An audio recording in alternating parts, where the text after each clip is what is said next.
Have you ever wondered why some adults can logically know that they're safe in the water, in whatever kind of water context they might be in, but their body reacts like they're not? That's one of the reasons why trauma-informed swimming matters.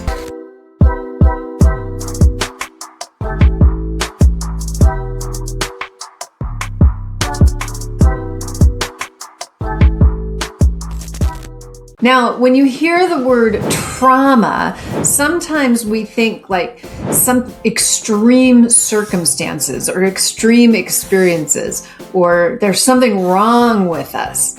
But trauma can come up in things like, as a kid, you were thrown into the water. It could be a frightening moment. It could be a time when you panicked when you were learning, or you felt ashamed, or you felt behind. Or you had a sentence in your head that said, the water is not safe. I have lots of times very loving parents. I have one student in particular, I'd say, stop calling your mom before swimming lessons, because her mom would always say, be careful, Luann.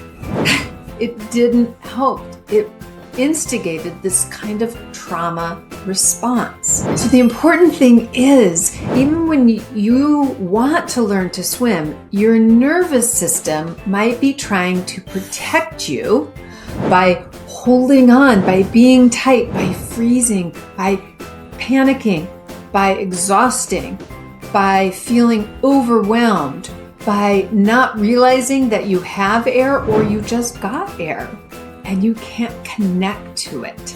Trauma-informed approach understands that these aren't bad reactions. You aren't a bad student.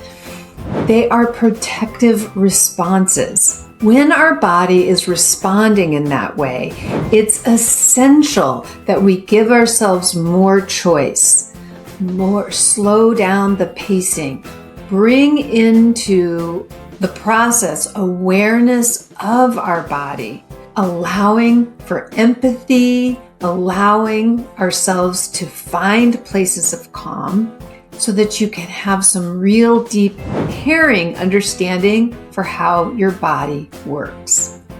We can't just simply say, just float, just swim, just.